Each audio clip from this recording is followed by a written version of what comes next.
अभिनव झा की अनोखी कक्षा में आपका बहुत बहुत स्वागत है। जैसा कि आपको पता है, मैं सीए फाइनल के डायरेक्ट टैक्स इनडायरेक्ट टैक्स की वीडियोस बनाता हूं और साथ में क्लासेस भी लेता हूं और इसके अलावा इंटरमीडिएट की भी क्लासेस हमने शुरू की हुई है और हमारी वीडियोस भी आती है।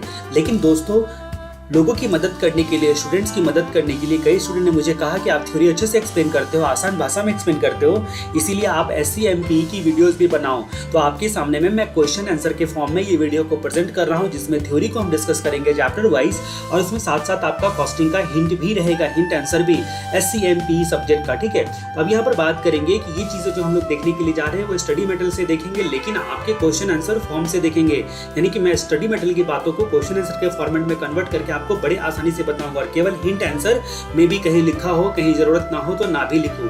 तो यहाँ पर आज हम लोग चालू करेंगे चैप्टर नंबर 2 यानी कि मॉडर्न बिजनेस एनवायरनमेंट। और आपको पता है मॉडर्न बिजनेस एनवायरनमेंट ये चैप्टर क्यों दिया गया है, इसकी आवश्यकता क्यों पड़ी चैप्टर नंबर 2 की, क्योंकि आपको पता है कि आजकल का जो बिजनेस एनवायरनमेंट है वो पहले के पिछले 2 दशक से कंप्लीट बदल चुका है। यानी कि अभी जो है ना, प्राइस जो प्रोडक्ट की क्वालिटी और परफॉर्मेंस पे लोग ज्यादा फोकस करते हैं, लोग ज्यादा अवेयर होने लगे हैं। और जो मेजर जो है ना पास्ट 2 डिजीज में ये हुआ है कि आपका जो शिफ्ट हो गया है, जो प्राइस डिसाइड करना वो बायर की तरफ शिफ्ट हो गया। पहले सेलर डिसाइड करता था क्योंकि कंपटीशन बढ़ गया है। यहाँ तक कि गांव-गांव में जो है ना, आपको जो है ना वो अवेयर हो गए हैं लोग प्रोडक्ट एंड सर्विसेज को लेकर। तो चलिए हम लोग शुरुआत करते हैं आपके chapter number 2 modern business environment का क्वेश्चन आंसर।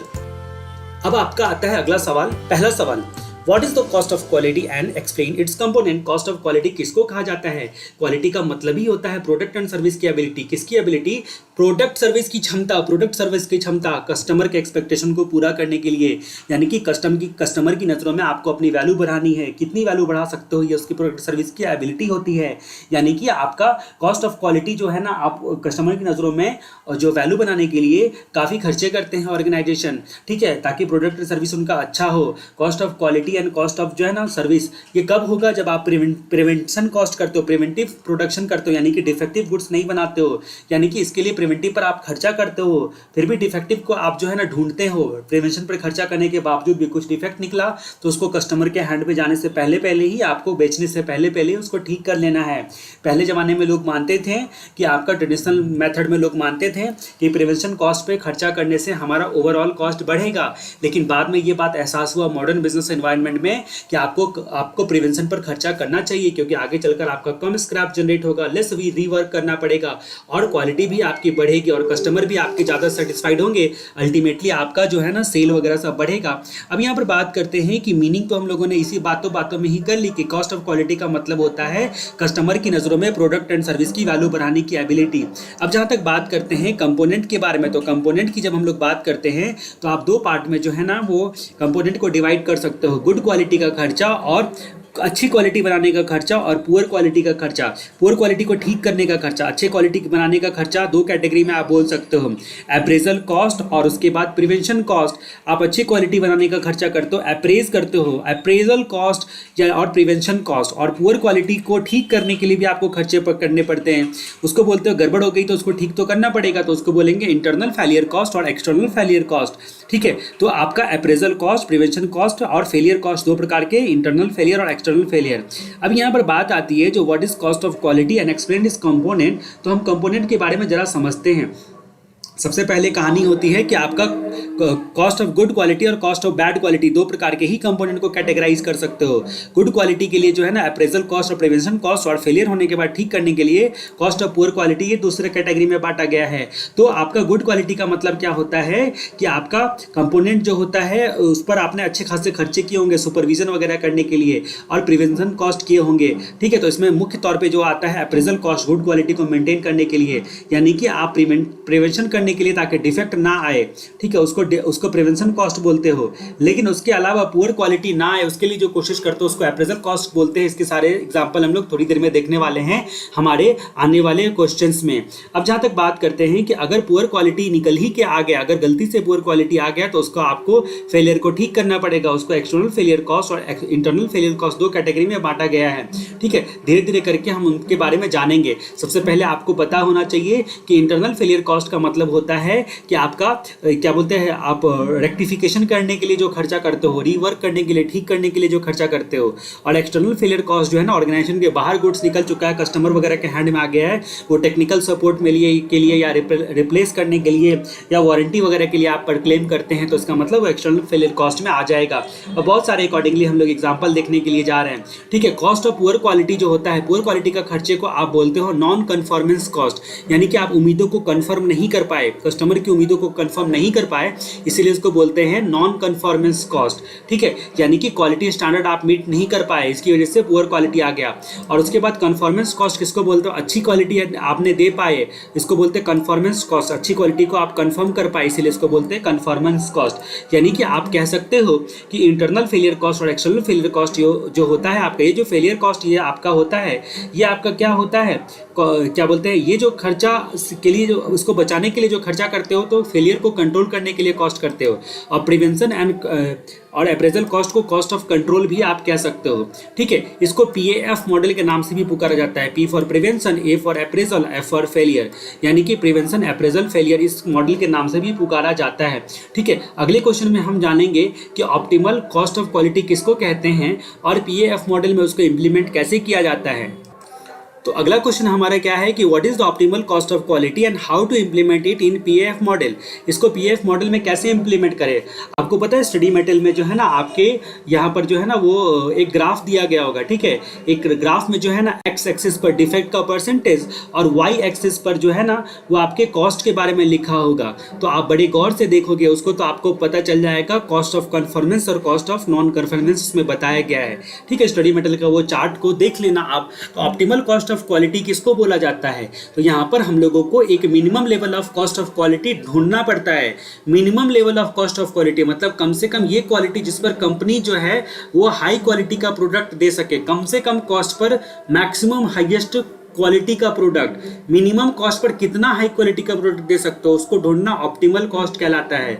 अगर कंपनी अप्रेजल और प्रिवेंशन में ज़्यादा खर्चा कर देती है तो डेफिनेटली जो है उसकी क्वालिटी बढ़ेगी, लेकिन प्रिवेंशन और अप्रेजल में क्या इतना ज़्यादा खर्चा करना बुद्धिमानी होगी, ये आपको ऑप्टिमल कॉस्ट ऑफ क्वालिटी बताता है। अगर कंपनी ज़्यादा स्पेंड करती है प्रिवेंशन अप्रेजल में तो डेफिनेटली जो है वो इंटरनल एक्सटर्नल फेलियर रिड्यूस हो जाएगा, लेकिन कंपनी को ऐसा करने से पहले सोचना पड़ेगा कि उसका जो है वो सेविंग उतना सेविंग होगा कि नहीं, मतलब जितने का बच्चा नहीं उतने का झुंझुना कहीं ना हो जाए, ठीक है। तो ये सारी समस्याएं है हो जाएगी, यानी कि फाइनली कंक्लूड करना है आपको, जीरो डिफेक्ट जो पॉलिसी होती है वो किसी भी कंपनी के लिए इकोनॉमिकल नहीं होती, इकोनॉमिक इंटरेस्ट में नहीं होती है। जीरो डिफेक्ट करी थी और अल्टीमेटली जो है ना आपको वो जो आपका प्रिवेंशन अप्रेजल में इतना खर्चा करना पड़ेगा कि आपकी बैंड ही बच गई, अल्टीमेटली नुकसान ही हो गया, फायदा ही नहीं हुआ, तो फिर क्या करोगे।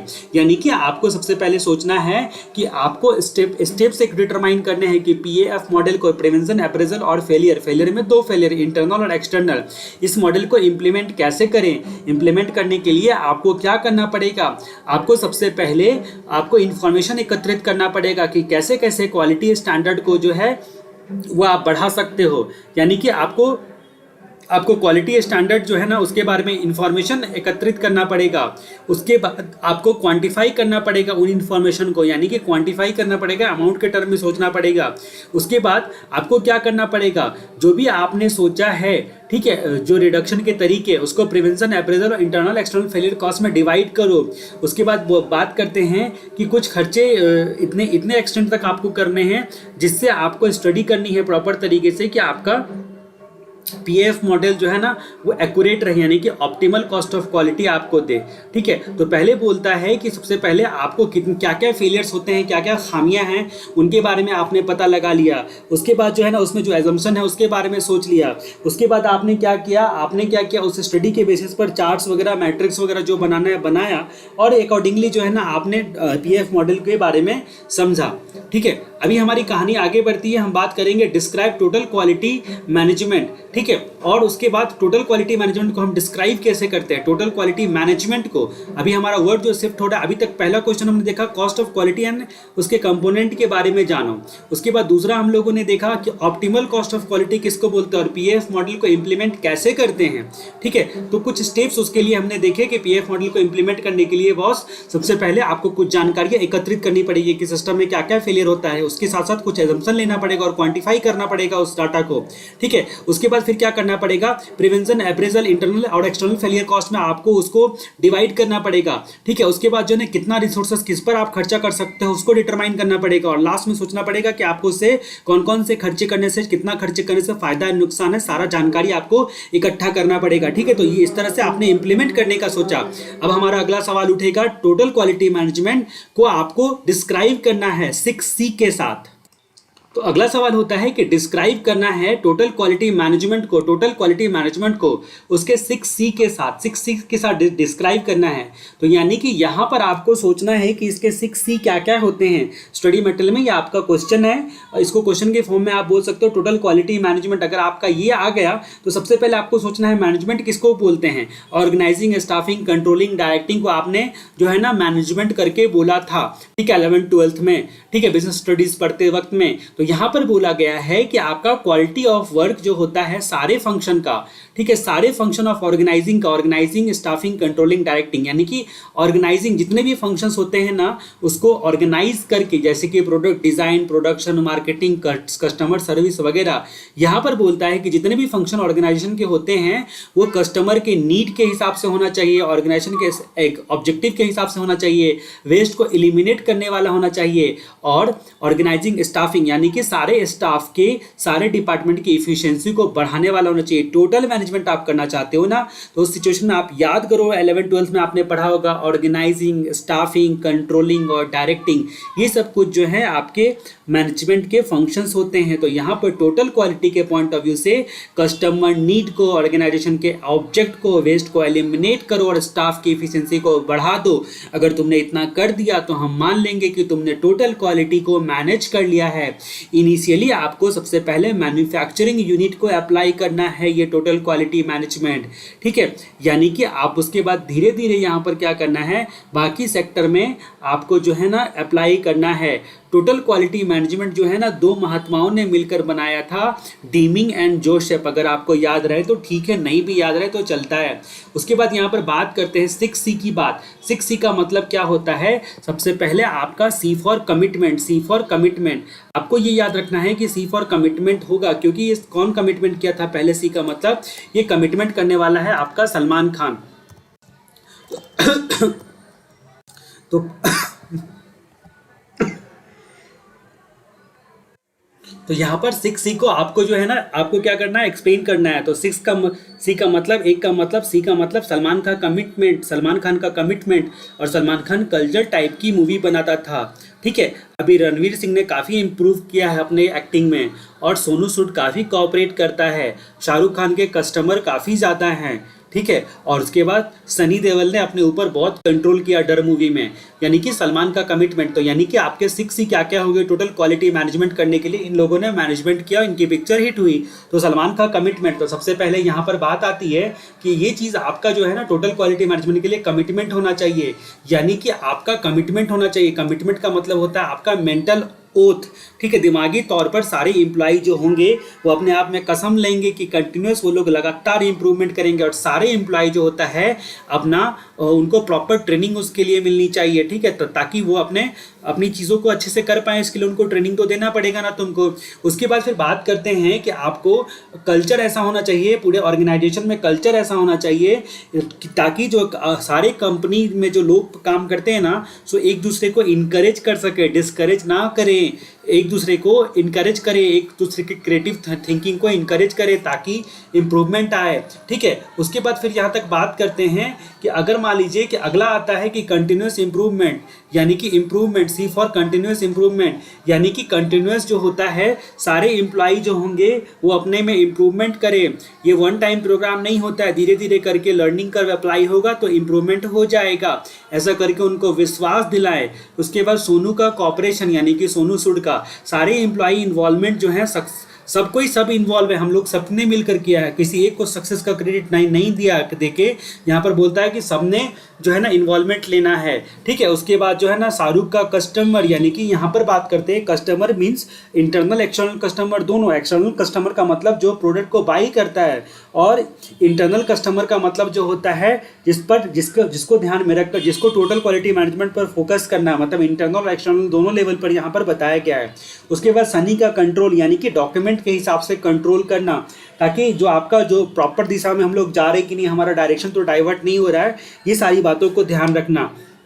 तो यानी कि 6C का मतलब क्या हो गया, पहले तो मतलब देखा हम लोगों ने कमिटमेंट, और दूसरा C का मतलब देखा कल्चर, तीसरे C का मतलब कंटिन्यूस इम्प्रूवमेंट, उसके बाद हम लोगों ने देखा जो कॉपरेशन, और उसके बाद देखा कस्टमर फोकस, और उसके बाद देखा हम लोगों ने कंट्रोल। तो इस तरीके से यहाँ पर 6C टोटल क्वालिटी मैनेजमेंट के बच्चे हैं। ठीक है, ये 6C किसके बच्चे हैं, टोटल क्वालिटी मैनेजमेंट के बच्चे हैं।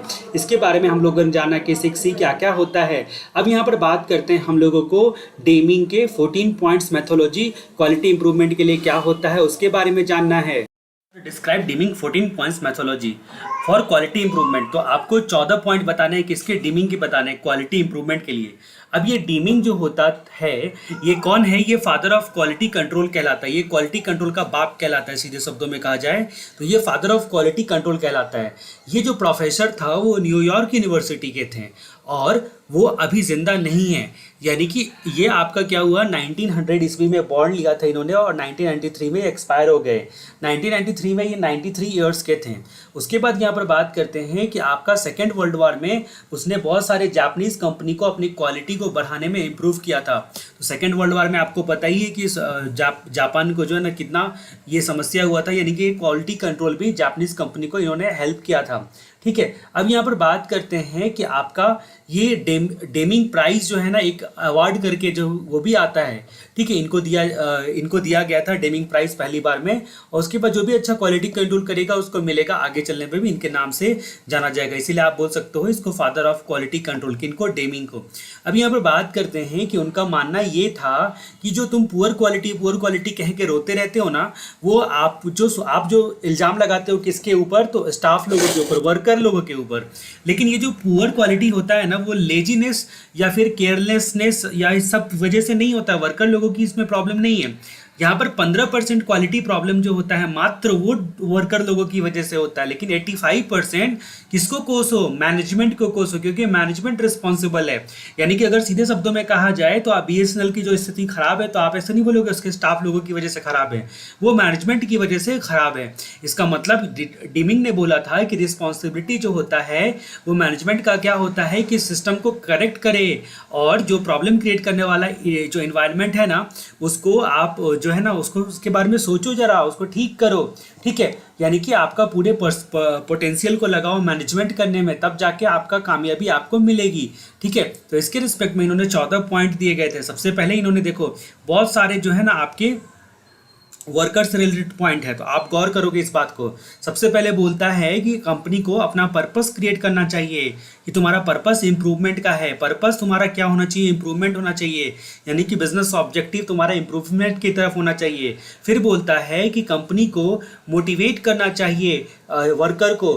ठीक है, कि तुम क्वालिटी इंप्रूव करो, मतलब तुम एक्सपेक्टेशन केवल पूरा नहीं करो, तुम मोटिवेट करना चाहिए कि हर वक्त अपने क्वालिटी पे ध्यान दो, तुम बेस्ट हो इस काम में। ठीक है, ऐसा करके मोटिवेट करना चाहिए। फिर बोलता है कि ये जो आप इंस्पेक्शन करते रहते हो ना क्वालिटी वेरिएंस के लिए, ठीक है, तो वो आपका क्या होता है, उसको इंस्पेक्शन करना बंद करो। मतलब क्वालिटी वेरिएंस जो होता है ना, उसको क्वालिटी वेरिएंस हर वक्त क्वांटिफाई करने के लिए जाओगे ना, तो प्रॉब्लम में होगा, मोटिवेशन जो है ना कम हो जाएगा। ठीक है, अभी बोलता है कि अगला इन्होंने बोला कि भाई मटेरियल जो होता है ना वो सिंगल सप्लायर से खरीदो। यहाँ पर बोलते हैं कि इस मटेरियल जो होता है वो सिंगल सप्लायर से खरीदो, क्योंकि अलग अलग सप्लायर से बार बार अलग अलग सप्लायर से खरीदोगे तो क्वालिटी हो सकता है डिफरेंट हो जाए। फिर बोलता है कि आपका कंपनी को पूरे लगातार कोशिश करना चाहिए जो आपका क्या बोलते हैं क्वालिटी टारगेट जो है ना वो पूरा हो पाए। ठीक है, क्वालिटी टारगेट जो है ना पूरा हो पाए, और क्वालिटी टारगेट जो है ना धीरे धीरे करके बढ़ाना है, बहुत बड़ा हो एक ही बार नहीं लेना है। ठीक है, स्टाफ लोगों को ट्रेनिंग देनी है। तो देखो यहाँ पर बोला गया ये मोटिवेटेड वर्कर के बाद मोटिवेटेड लीडरशिप होना चाहिए। ठीक है, और वर्कर के लोगों के दिमाग से जो ना वर्कर के लिए पहले मोटिवेट होना चाहिए, लीडरशिप भी मोटिवेटेड होना चाहिए।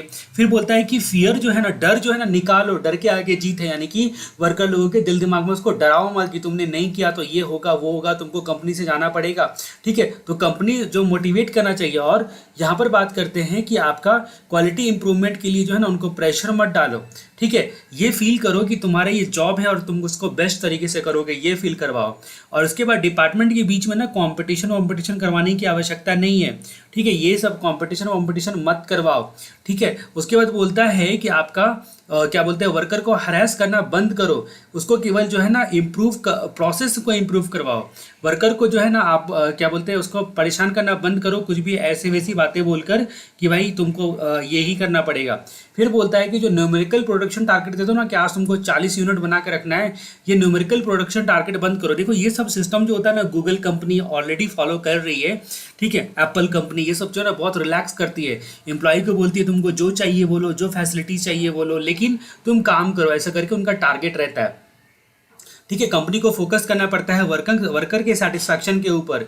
ठीक है, तभी जाके क्वालिटी इंप्रूव करेगा। फिर से देखो यहाँ पर वर्कर सेटिस्फैक्शन पर फोकस, उसके बाद self motivation improvement reward to worker.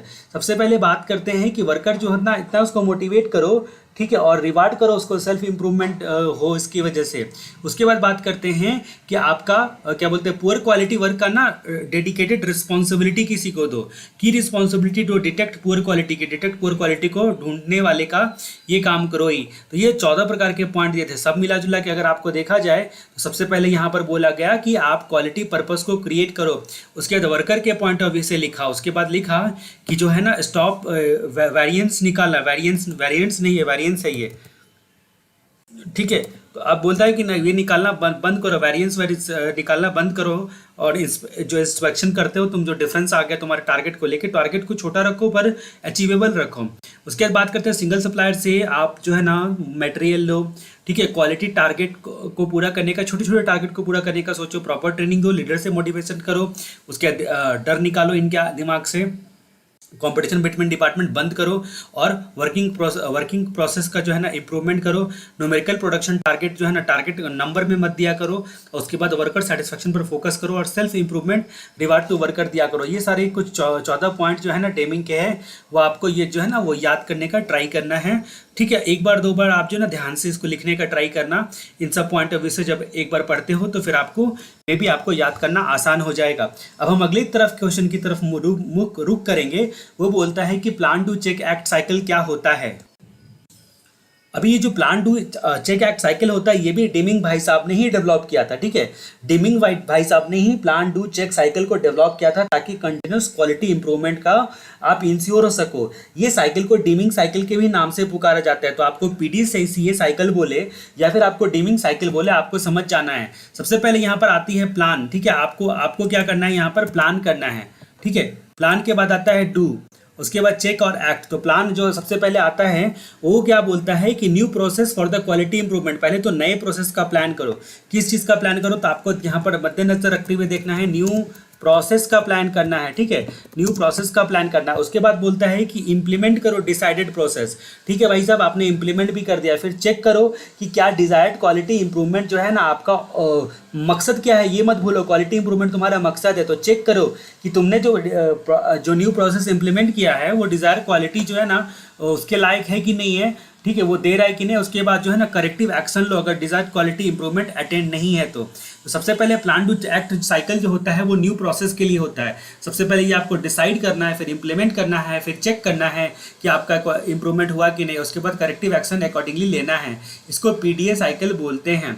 ठीक है, उसके बाद हम लोग बात करते हैं, हमारे अगले क्वेश्चन की तरफ रुक करते हैं। जो अगला क्वेश्चन आपका आने वाला है वो बोलता है आपको कि जो टोटल क्वालिटी मैनेजमेंट होता है उसका इम्प्लीमेंटेशन में क्या प्रॉब्लम है, और टोटल क्वालिटी जो मैनेजमेंट होता है उसका कुछ ना कुछ ये होगा ना क्रिटिसिज्म, वो क्या होता है। तो यही सवाल हम अगला सवाल देखते हैं। अब बोला गया है यहाँ पर कि आपको शॉर्ट नोट्स लिखना है कि क्या प्रॉब्लम होता है इंप्लीमेंट करने में टोटल क्वालिटी मैनेजमेंट को, और उसका क्रिटिसिज्म क्या है।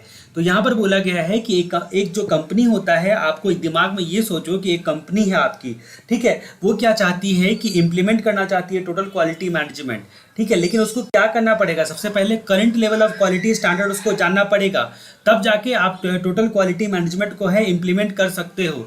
उसके लिए आपको करंट लेवल ऑफ क्वालिटी जानने के लिए आपको मैनेजमेंट ऑडिट करवाना पड़ेगा या क्वालिटी ऑडिट करवाना पड़ेगा, ठीक है, जो कि आपको करंट लेवल को जानने में आपको मददगार साबित करेगा। टोटल क्वालिटी मैनेजमेंट जो होता है वो आपका इम्प्लीमेंट नहीं किया जा सकता है अगर मान लीजिए कि क्वालिफाइड मैनेजमेंट आपका पहले से था ही नहीं, या एम्प्लॉय मोरल बहुत लो है, तो क्वालिफाइड मैनेजमेंट होना चाहिए। मैनेजमेंट ऑडिट करने के लिए सबसे पहले मैनेजमेंट परफेक्ट था, तब ना आप उसका ऑडिट करवाओगे। तो पहले तो आपका बेस जो होता है वो क्वालिफाइड मैनेजमेंट और एम्प्लॉय मोटिवेटेड होना चाहिए। ये जनरली अगर नहीं हो पाया तो मैनेजमेंट ऑडिट करने का कोई फायदा नहीं है। मतलब आप करंट लेवल स्टैंडर्ड के बारे में क्या जानना चाहते हो, ठीक है, ये करके आपकी बात आती है। अभी टोटल क्वालिटी मैनेजमेंट के क्रिटिसिज्म भी होते हैं। टोटल क्वालिटी मैनेजमेंट जो होता है कि आपका क्रिटिसाइज किया गया, बहुत ज़्यादा क्रिटिसाइज किया गया बोलो तो, लेकिन ठीक है, वो जो आपका 14 प्रिंसिपल जो दिए गए थे ना डेमिंग के द्वारा, जो कुछ बहुत ज़्यादा ही मेहरबान हो रहा था डेमिंग वर्कर पर, उसी की वजह से जो है ना इसको आपको बहुत ज़्यादा क्रिटिसाइज किया गया।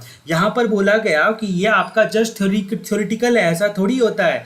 आप क्वांटिटी में टारगेट बताते ही हो कि तुमने कल 20 सेल किया तो आज 22 सेल करके दिखाओ, ऐसा करके आप क्वांटिटी में टारगेट दिखाते ही हो। तो ये थ्योरेटिकल कंसेप्ट है डेमिंग का।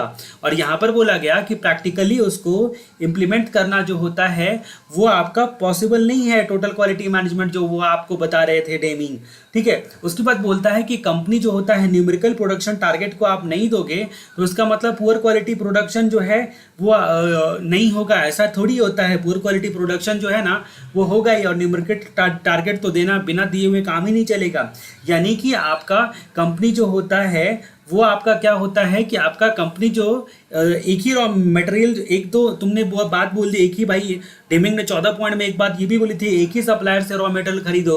अब यहाँ पर बात होती है कि आपका एक ही प्रकार का रॉ मटेरियल जो है सेम सप्लायर से खरीदेंगे, तो आप ये बताओ कि आपका क्वालिटी जो होता है यहाँ पर बोलता है कि खराब हो जाएगा अगर तुम एक से नहीं खरीदोगे। तो एक अगर खराब नहीं कर सकता है क्या, ठीक है। और उसका बार्गेनिंग पावर जो है ना सप्लायर का क्या होगा, वो तो मनमाना चार्ज करने लगेगा। तो ये आपका स्ट्रेटेजिक कॉस्ट मैनेजमेंट के भी खिलाफ हो जाएगा मामला फिर। तो ये इस प्रकार के कई सारे क्रिटिसिज्म आप 14 पॉइंट में निकाल सकते हो। एक क्रिटिसिज्म तो आप आराम से लिख सकते हो कि भाई साहब तुमने जो बोला 14 डीमिंग पॉइंट में बोला कि न्यूमेरिकल प्रोडक्शन टारगेट मत दो।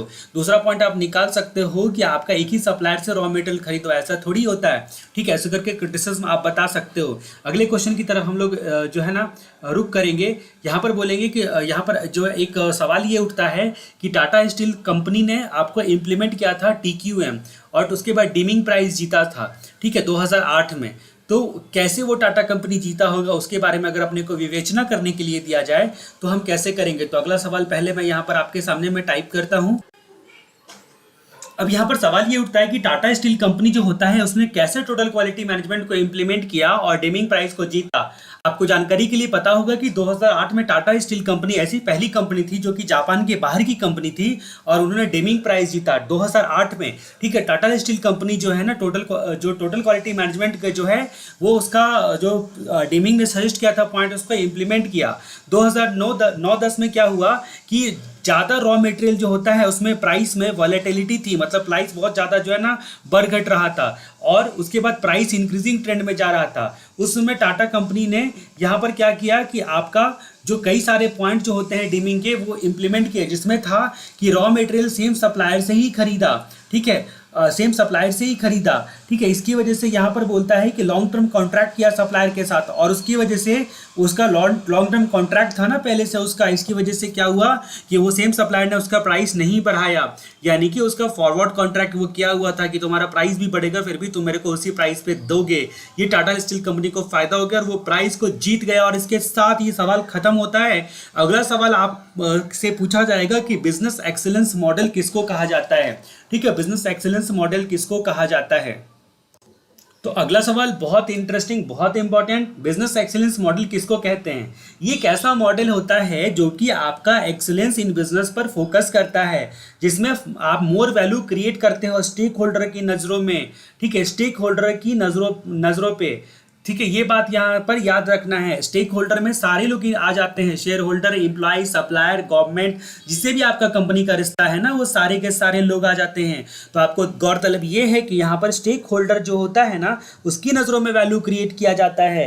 तो बिजनेस एक्सेलेंस मॉडल में क्या होता है, कस्टमर नहीं बोला, स्टेक होल्डर बोला, ठीक है, शेयर होल्डर नहीं बोला, स्टेक होल्डर बोला, ठीक है, इसके नज़रों में वैल्यू क्रिएट किया जाता है। ये जो बिजनेस एक्सेलेंस मॉडल होता है वो फोकस करता है इंप्रूव करने पर ओवरऑल इफिशियंसी ऑफ सारे ऑपरेशन का, ठीक है, सारे ऑपरेशन का ओवरऑल इफिशियंसी हो जाए, इस बात पर फोकस करता है। हर एक ऑपरेशन की इफिशियंसी हो जाएगी क्या, तो यानी कि मिनिमम वेस्ट होगा प्रोडक्शन में, और लॉयल्टी एंड मोरल एम्प्लॉय का बढ़ेगा, उसको बिजनेस एक्सेलेंस मॉडल बोलते हैं। कम से कम सारे फंक्शन जो है ना उसके इंप्रूवमेंट हुए, वेस्ट मिनिमम हुआ, और एम्प्लॉय का मोरल और लॉयल्टी बहुत हाई हुआ, उसको ये लेवल तुमने अचीव कर लिया, तो तुमको हम बोलेंगे कि तुमने बिजनेस एक्सेलेंस मॉडल उसको अचीव कर लिया। ठीक है, इसका मतलब एक ऐसा मॉडल तुम बन गए जो बिजनेस एक्सेलेंस है, तुम्हारा मिनिमम वेस्ट होता है, सारे ऑपरेशन एफिशिएंट है, और एम्प्लॉय की जो लॉयल्टी और मोरल जो है काफ़ी इंक्रीज है। अब यहाँ पर बात करते हैं, ये जो मॉडल है वो एक्सेलेंस मॉडल है, यानी कि यूरोप का मॉडल है। यूरोप, ई से एक्सेलेंस, ई से यूरोपियन मॉडल,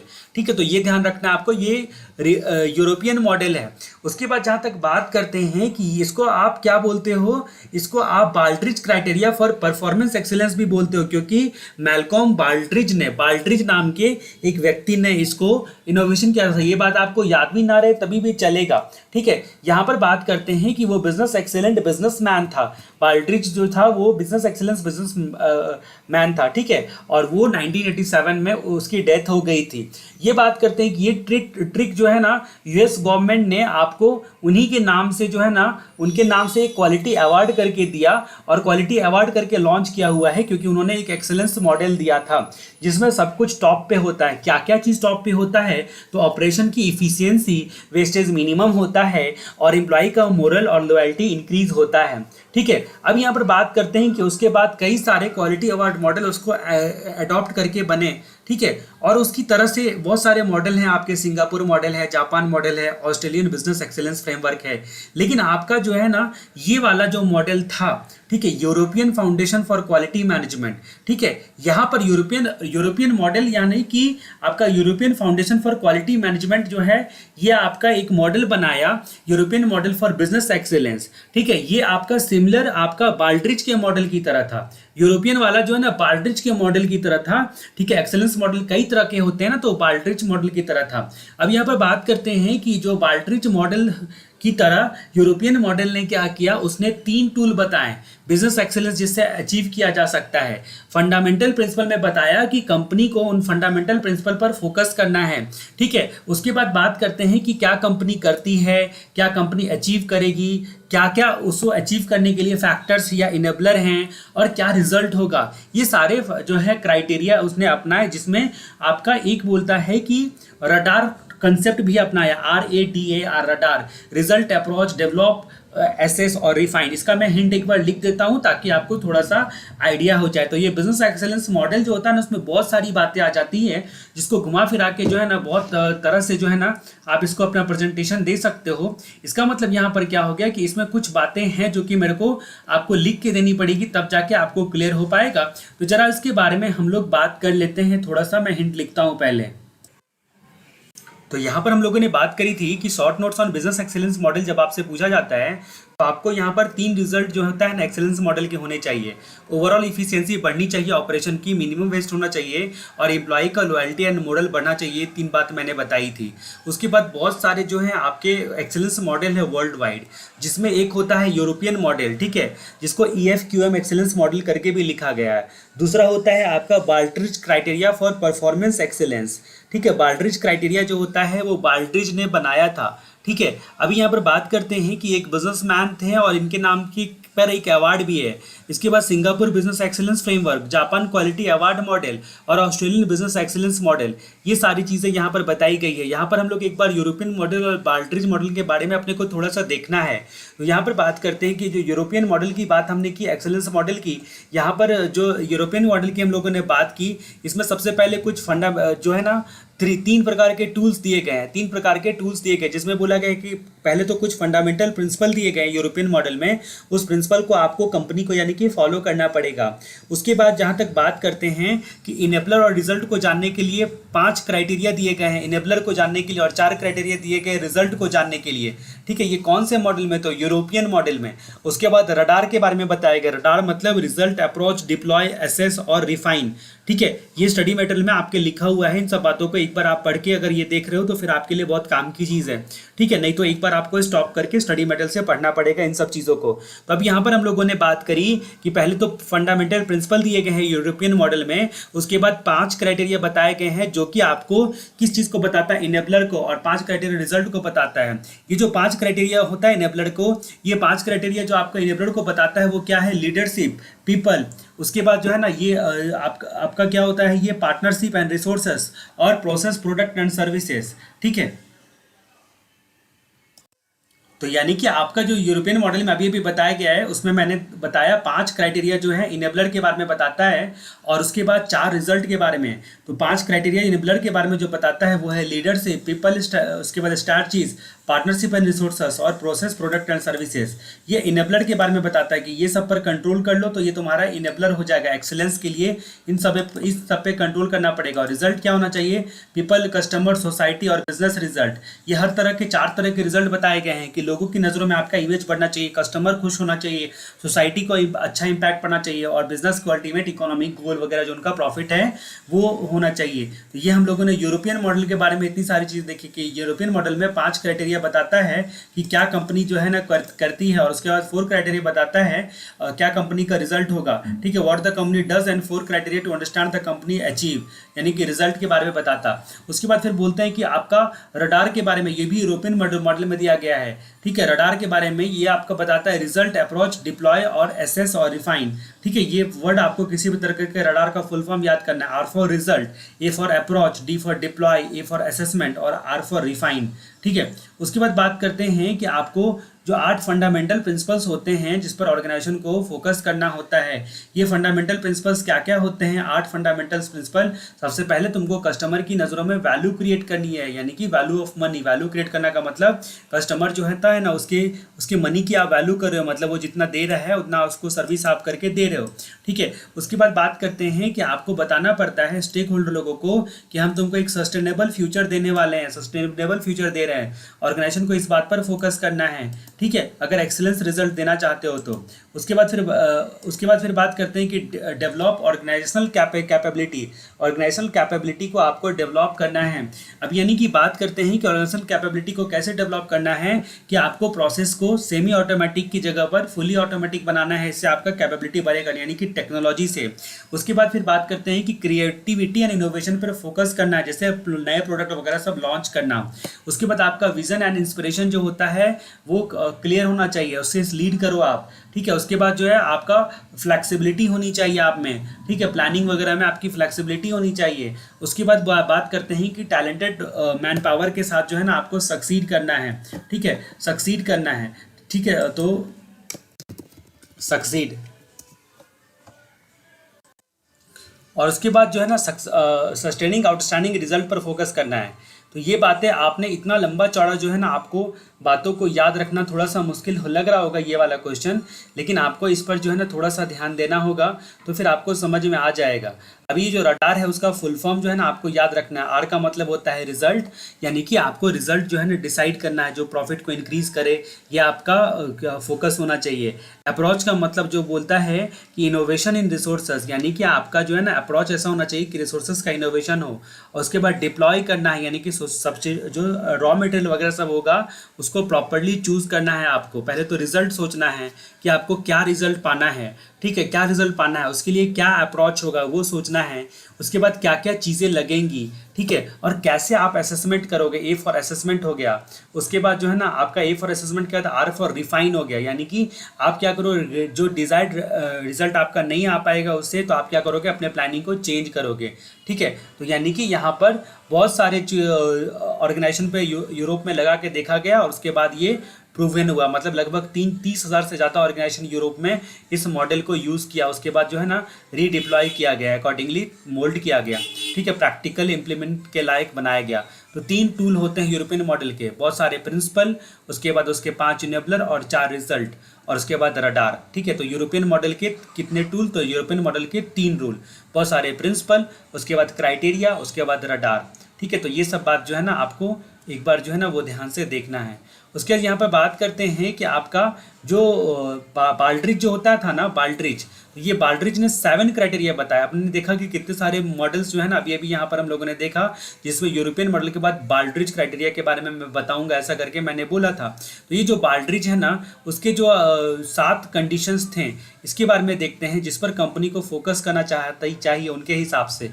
पहला लीडरशिप पर, दूसरा तुम्हारे का स्ट्रैटेजिक प्लानिंग होना चाहिए, उसके बाद जो है ना कस्टमर एंड मार्केट फोकस होना चाहिए, नॉलेज मेजरमेंट करने लायक होने चाहिए तुम, वर्क फोर्स, और उसके बाद प्रोसेस मैनेजमेंट और बिजनेस रिजल्ट। तो बाल्ड्रिज ने 7 बातें बताएगी, बाल्ड्रिज ने 7 बातें बताई, जिसका स्टार्टिंग यही होगा कि बाल्ड्रिज का leadership, strategic planning, customer and market focus, knowledge measurement, work force और प्रोसेस मैनेजमेंट और बिजनेस रिजल्ट, ये सारी चीज़ें जो है आपको ध्यान में रखनी है।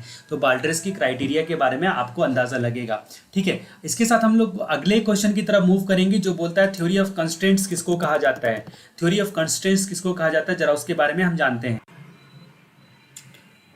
अब जो अगला क्वेश्चन है आपका वो क्या बोलता है, what is theory of constants, theory of constants क्या होता है। तो इसमें हिंट है कि आपका गोल्ड रैट, यानी कि सोने का चूहा, गोल्डन रैट, ठीक है, गोल्ड रैट ने इसको डेवलप किया था, बस RATT है लगा हुआ यहाँ पर, ठीक है। यहाँ पर बोलता है कि थ्योरी ऑफ कंस्टेंट डेवलप किया था क्योंकि वो maximise profit of the firm उसका ऑब्जेक्टिव है, ठीक है, जिसमें आपको 3 बातों पर जो है ध्यान देना है टेक्निकली, जिसको आप ऑपरेशनल मेजर करके बोलते हो। 3 बातों पर ध्यान देना है जो कि आपका थ्योरी ऑफ कंस्टेंट का ऑपरेशनल मेजर है, ऑपरेशनल मेजर है, थ्योरी ऑफ कंस्टेंट को ऑपरेशनल बनाता है। तो पहला होता है थ्रूपुट। थ्रूपुट यहाँ पर क्या बोलता है कि थ्रूपुट बोलता है कि अगर कंपनी के पास लिमिटेड कैपेसिटी है, ठीक है, लिमिटेड कैपेसिटी अगर कंपनी के पास है इन टर्म ऑफ टाइम, मान लीजिए चाहे वो लेबर का टाइम हो चाहे वो मशीन का टाइम हो, तो उस सिचुएशन में कंपनी को कैलकुलेट करना चाहिए अपना throughput contribution per unit of time, and उसके बाद जो है वो प्रोड्यूस करना चाहिए जिसका हाईएस्ट जो है वो throughput contribution per unit of time है, ठीक है। सबसे पहले तुम क्या करो, लेबर और टाइम तुम्हारे पास कम होता है ना, तो आप पर यूनिट के हिसाब से जो थ्रूपुट कंट्रीब्यूशन करके निकालो, ठीक है, पर यूनिट ऑफ टाइम का निकालो, पर यूनिट ऑफ टाइम का निकालो थ्रूपुट कंट्रीब्यूशन। थ्रूपुट कंट्रीब्यूशन क्या होता है, सेलिंग प्राइस में से अगर आप सिर्फ direct material cost per unit को माइनस करते हो, आपका सेलिंग प्राइस पर यूनिट मान लीजिए 20 रुपये है और डायरेक्ट मटेरियल जो है ना उसमें 7 रुपये है, तो डायरेक्ट मटेरियल को आप माइनस कर दो तो आपका थ्रूपुट कंट्रीब्यूशन आएगा। उसके बाद पर यूनिट ऑफ टाइम उसको निकालो और जिसका highest throughput contribution per unit of time है उसको आपको सेलेक्ट करना है। यहाँ पर बात करते हैं कि direct labour cost per unit और वेरिएबल ओवरहेड कॉस्ट जो होता है उसको गोल्डरैट ने क्या किया, उसको फिक्स्ड माना और बोला कि जो ऑर्गेनाइजेशन होता है नॉर्मली अपॉइंट करेगा लेबर को परमानेंट बेसिस पर, उसको निकालता थोड़ी एक बार रख लिया, तो इसका मतलब ह्यूज रिक्रूटमेंट कॉस्ट को जो है ना इग्नोर करने के लिए वो उसको रखे रहता है, एक बार जिसको ले गया, वास्तविकता बात है, फैक्ट बात है कि उसको जल्दी निकालता नहीं है। इसकी बात यहाँ पर इसीलिए बोला कि वेरिएबल ओवरहेड जो होता है वो डिपेंड अपॉन जो आपका वर्किंग आवर होता है, इसीलिए उसका वेरिएबल को हमेशा फिक्स्ड मानो, मतलब केवल मटेरियल को वेरिएबल मान लिया, उसके बाद लेबर ओवरहेड वगैरह को वेरिएबल नहीं माना। तो थ्रूपुट कंट्रीब्यूशन पर यूनिट कैसे निकालेगा, throughput contribution per unit divided by time required per unit for 1 unit of production, कितना टाइम लगेगा 1 यूनिट को बनाने में, उससे डिवाइड किया जाएगा। थ्रूपुट कंट्रीब्यूशन पर यूनिट आराम से निकाल लोगे और उसके बाद उसे time required per unit of production से डिवाइड कर दोगे। उसके बाद बोलता है कि आपका फोकस ऑन 3 थिंग्स में, ठीक है, 3 थिंग्स में से जो है ना ऑपरेशनल मेजर जिसको आप बोलते हो थ्योरी ऑफ कंस्ट्रेंट का, TOC का, दूसरा है इन्वेस्टमेंट, यानी कि कंपनी को फोकस करना पड़ेगा कि अपना मिनिमम इन्वेस्टमेंट हो, ठीक है, मिनिमम इन्वेस्टमेंट हो, जैसे कि इक्विपमेंट का, कंप्यूटर वगैरह का, बिना इफिशियंसी एंड इफेक्टिवनेस के कॉम्प्रोमाइज़ किए हुए। और तीसरा बोलता है ऑपरेटिंग एक्सपेंस, यानी कि सारे direct labour cost, operating and maintenance expense company जो होता है उसको फोकस करना है मिनिमाइज करने का, without compromise the quality of the product, quality of the product को बिना कॉम्प्रोमाइज़ किए हुए आपको कोशिश क्या करनी है, ऑपरेटिंग कॉस्ट को कम करने की कोशिश करनी है। यानी कि आपका operational measure theory of constraint का क्या होगा, थ्रूपुट, और थ्रूपुट का मतलब जो आपका यहाँ पर बोला गया कि आपका इनकमिंग मनी के फॉर्म में मेजर करना, एक चार्ट करके दिया हुआ है आपका, और उसके बाद इन्वेस्टमेंट और ऑपरेटिंग एक्सपेंडिचर। ठीक है, अब यहाँ पर गोल्ड्रैट जो होता है ना, उन्होंने परफॉर्मेंस इंप्रूवमेंट करने के लिए ना 5 स्टेप्स बताए थे। ठीक है, तो अगला सवाल हमारा यही होगा कि गोल्ड्रैट के 5 स्टेप्स क्या क्या हैं। उम्मीद करता हूँ कि वीडियो आपको इफेक्टिव लग रहा होगा। कुछ क्वेश्चंस ही कॉम्प्लिकेटेड है, फिर भी जो है ना मैंने उसको शॉर्ट में आपको बताने की कोशिश की है। तो हम लोग अब अगला क्वेश्चन की तरफ रुख करेंगे थोड़ी देर में। गोल्ड्रैट के 5 स्टेप आप मेथड के बारे में अगर परफॉर्मेंस इंप्रूवमेंट के लिए आपसे पूछा जाता है तो ये जो गोल्ड्रैट थे उसके पास कौन सा मेथड था इंप्रूव करने का, तो ये कुछ नहीं था, आपके पास कंस्टेंट था, यानी कि बॉटलनेक का जो कंसेप्ट था वो था गोल्ड्रैट के पास। ठीक है, तो ये जो आपके सोने के चूहे यानी कि गोल्ड रैट, इसको आप ऐसे करके पढ़ सकते हो, उसके पास रैट के पास 5 मेथड हैं। ठीक है, पहला बोलता है कि आपको बोटलनेक को आइडेंटिफाई करना है। बोटलनेक को आइडेंटिफाई करना है, आपने अपने बोटलनेक को यानी कि कंस्टेंट्स को आइडेंटिफाई कर लिया, जो भी फैक्टर ऑफ जो भी प्रोडक्शन है उसमें कंस्टेंट क्या है उसको पहचान लिया। उसके बाद अकॉर्डिंगली प्रोडक्ट मिक्स आपने तैयार कर लिया। प्रोडक्ट मिक्स तैयार करने के बाद आपको क्या करना है, ये जो प्रोडक्ट मिक्स तैयार किया है ना, उसका सबऑर्डिनेट्स, यानी कि आपको देखना है कि कोई भी प्रोडक्ट मिक्स में कोई भी ऐसा प्रोडक्ट है क्या जिसमें आप, जैसे मान लीजिए कि प्रोडक्ट ए के लिए एक जो प्रोडक्ट मिक्स आपका तैयार हुआ उसमें दो सबऑर्डिनेट्स है, मान लीजिए 1 और 2 सबऑर्डिनेट्स है। तो यहाँ पर क्या होता है ना कि जो पहला सबऑर्डिनेट्स जो है वो आप अगर बनाने के लिए, अगर आपको दूसरा सबऑर्डिनेट्स बनाना है तो पहले सबऑर्डिनेट्स का एक एक्सेस क्वांटिटी बनाना पड़ेगा जिसकी आपको ज़रूरत भी नहीं है। तो फिर आपको यहाँ पर डिसाइड करना है कि आपको वो सबऑर्डिनेट्स खुद से बनाना है या फिर मेक और बाई करना है, यानी कि ऐसा ना हो कि किसी चीज़ का अननेसेसरी स्टॉक्स हो जाए। तो ये तीसरी बातें ध्यान रखनी है। ये आपका कंप्लीट जो प्रोडक्ट मिक्स है उसका सबऑर्डिनेट्स की बात की जा रही है, उसको मद्देनजर रखते हुए देखना है।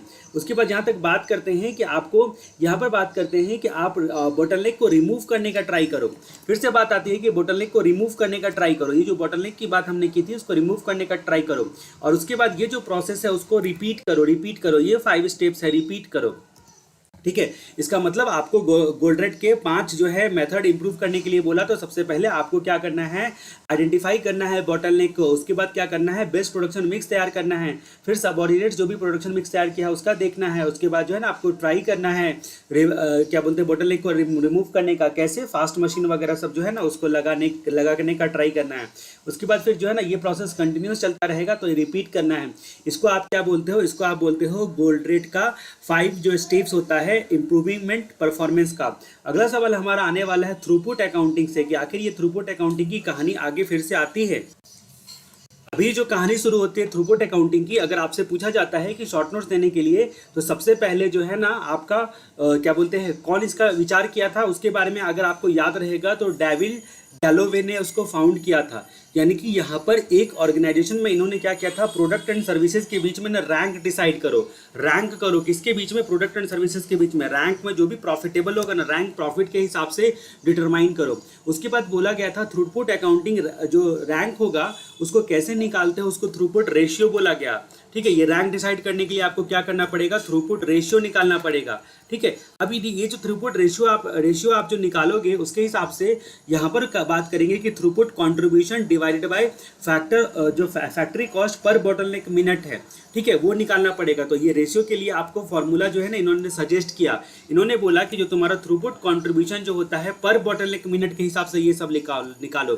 थ्रूपुट कंट्रीब्यूशन पर बॉटलनेक मिनट, और उसके बाद डिवाइडेड बाय फैक्ट्री कॉस्ट। आप क्या करोगे, फैक्ट्री कॉस्ट है, लेकिन ये जो आपका डिसाइड होगा वो कैसे डिसाइड होगा, पर बॉटलनेक के हिसाब से, पर बॉटलनेक के हिसाब से। ठीक है, ये ऐसे करके डिसाइड होगा। इसका मतलब आपने क्या किया, बॉटलनेक के हिसाब से जो आपका डिसाइड होगा, तो इस तरीके से आपको याद रखनी है। अब यहाँ पर बात करते हैं कि अगर मान लीजिए थ्रूपुट अकाउंटिंग जो होता है ये रेशियो मोर देन 1 आता है तो इसका मतलब ये प्रॉफिटेबल है। इसका मतलब अगर आपका थ्रूपुट अकाउंटिंग रेशियो 1+ आता है तो आप समझ जाओगे कि ये आपको प्रॉफिट देने वाला है, तो ये आपका प्रॉफिटेबल है। ठीक है, ये आपका प्रॉफिटेबल है। ठीक है, ये आपको समझ लेना है। यानी कि अगर मान लीजिए लेस देन 1 आता है तो इसका मतलब ये नुकसान का सौदा हो सकता है। इसका मतलब सबसे 1+ तो आएगा, वो प्रॉफिटेबल है, तो जो सबसे हाईएस्ट होगा उसको सबसे ज़्यादा आप प्रायोरिटी दोगे। ठीक है, अब यहाँ पर बात करते हैं कि इससे आपको जो थ्रूपुट अकाउंटिंग है उससे कई सारे आपको एडवांटेज हो रहे हैं। अभी गोल्डार्ट ने आपको बोला था कि इंप्रूवमेंट के लिए तुमको रैंकिंग वगैरह करना है, प्रोडक्ट मिक्स तैयार करना है, तो ये आपका प्रोडक्ट मिक्स तैयार करने में जो है ना आपको जो है ना बहुत मददगार साबित होगा, पहली बात। दूसरी बात यहाँ पर बात करते हैं कि ये आपके बॉटलनेक को रिमूव करने के लिए भी जो है ना वो मददगार साबित होगा। फिर बोलता है कि एक्सेस इन्वेंट्री जो होता है वो आपका जो एक्सेस इन्वेंट्री था ना उसको वो रिड्यूस करेगा। तो एक्सेस जो है आपका स्टॉक जो हो जाएगा इकट्ठा, उसको वो रिड्यूस करेगा। उसके बाद जहाँ तक बात करते हैं कि उसके बावजूद भी आपकी जो कैपेसिटी जो अवेलेबल होती है उसके बारे में ये बताएगा कि ये सब कैपेसिटी अभी भी तुम्हारे पास अवेलेबल है। यानी कि आपको यहाँ पर बात करते हैं कि इससे हाँ ऑर्डर भी पता चलेगा कि किस ऑर्डर में आपको प्रोडक्शन करना है, क्योंकि जिसमें ज़्यादा प्रॉफिट होगा उसको आप प्रोडक्शन करोगे। तो ये थ्रूपुट अकाउंटिंग जो है ना ये आपका एक अच्छा कंसेप्ट हो गया, जिसने हम लोगों ने देखा सबसे पहले कि डेविड गैलोवे ने इसको फाइंड किया है। इसमें आप सबसे पहले क्या करते हो, रैंकिंग करते हो और बेस्ट प्रॉफिटेबल मिक्स तैयार करते हो ताकि मैक्सिमाइज प्रॉफिट हो पाए। उसके बाद throughput contribution divided bye factory cost जो पर बॉटलनेक मिनट में, ये आप सब कुछ देखते हो, पर बॉटलनेक जो है ना मिनट में ये थ्रूपुट कंट्रीब्यूशन में निकालते हो। और एक से ज़्यादा अगर ये रेशियो आए तो ये आपके लिए एडवांटेज है। जो ज़्यादा 1+ से ज़्यादा रैंकिंग जिसका रहेगा वो ज़्यादा बेटर है। इसका एडवांटेज ये होता है कि आपका बेटर प्रोडक्ट मिक्स तैयार होता है, बॉटलनेक रिमूव करने में मदद करता है। उसके बाद एक्सेस इन्वेंट्री को रिड्यूस करता है और कैपेसिटी जो है ना आपकी अभी भी अवेलेबल है ये आपको एहसास हो जाता है और किस ऑर्डर में प्रोडक्शन करना है ये बात आती है। ठीक है, उसके बाद जहाँ तक बात करते हैं कि ये तो एडवांटेज की बात हम लोगों ने कर ली। अगर कुछ इसका डिसएडवांटेज भी होगा थ्रूपुट अकाउंटिंग का, तो यहाँ पर बोलता है कि यहाँ पर प्रोडक्शन जो होता है वो फोकस किया जाता है ज़्यादा प्रॉफिटेबल प्रोडक्ट पे। यानी कि आप यहाँ पर कहीं ना कहीं क्वालिटी को, टोटल क्वालिटी मैनेजमेंट को इग्नोर करते हो। उसके बाद बताया गया है कि एज्यूम करते हैं यहाँ पर आप लेबर कॉस्ट और वेरिएबल कॉस्ट फिक्स्ड होता है, ये गलत बात है। हमेशा थोड़ी होता है लेबर और वेरिएबल ओवरहेड को आप फिक्स जो है ना वो एज्यूम करते हो, ये भी एक इसका डिसएडवांटेज आप कह सकते हो। ठीक है, अब हम लोग बात करेंगे अगले कंसेप्ट पे। अगला कंसेप्ट हम लोग देखेंगे सप्लाई चेन मैनेजमेंट का। वहां से हमारा क्या सवाल बन सकता है, जरा इसके बारे में गौर करते हैं। अब हमारी कहानी शुरू होती है right short notes on supply chain management यानी कि एक प्रकार का इसमें शब्द ही दिया गया है चेन। यानी कि यहाँ पर किसकी चेन की बात कर रहा है, वेंडर के चेन की बात कर रहा है, यानी कि आपके सप्लायर की चेन की बात की जा रही है। तो यानी कि आपको क्वेश्चन में ही आपको आंसर ढूंढना है कि किसके चेन की बात की जा रही है, तो सप्लायर की चेन की बात की जा रही है। अब यहाँ पर बात करते हैं कि सप्लायर आपका क्या सप्लाई करता है, रॉ मटेरियल सप्लाई करता है। ठीक है, रॉ मटेरियल जो है ना वो आपका सबसे पहले सप्लायर आपका रॉ मटेरियल सप्लाई करेगा। उसके बाद जो है ना आप फिनिश गुड्स बनाओगे और फिनिश गुड्स बनाने के बाद उसको कहाँ पर स्टोर करोगे, तो वेयर हाउस में आप उसको स्टोर करोगे। वेयर हाउस में जब आपने स्टोर कर दिया उसके बाद मार्केटिंग वगैरह करते हो, एडवर्टाइजमेंट वगैरह करते हो, तो ये आपका किसके पास चला जाएगा, अल्टीमेटली कस्टमर के पास चला जाएगा। ठीक है, तो इसी कंसेप्ट के दौरान जो है ना आपने देखा था कि प्राइमरी एंड सेकेंडरी जो एक्टिविटी को डिवाइड किया था। ठीक है, वो वैल्यू एडेड एनालिसिस के पढ़ते वक्त में तो सेम कहानी इनबाउंड लॉजिस्टिक और वगैरह वगैरह करके नाम से आपने देखा था। अब यहाँ पर बात करते हैं कि अगर मान लीजिए कि ये चेन जो होता है ये आपका बहुत इंपॉर्टेंट एस्पेक्ट होता है।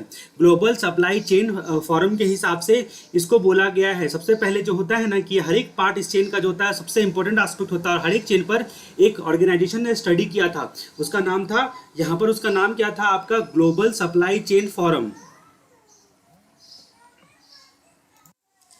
तो अब ये तो जाहिर सी बात है कि ये ग्लोबल सप्लाई चेन फोरम जो है वो करके अगर नाम नहीं भी याद रहे तभी भी आपको यहाँ पर देखना है सप्लाई चेन मैनेजमेंट में क्या क्या आती है। तो सबसे पहले कस्टमर का डिमांड मैनेजमेंट, यानी कि कस्टमर को चाहिए क्या होता है, इसी बात से आपको पता चल गया कि कस्टमर का demand management supply chain management में एक आएगा।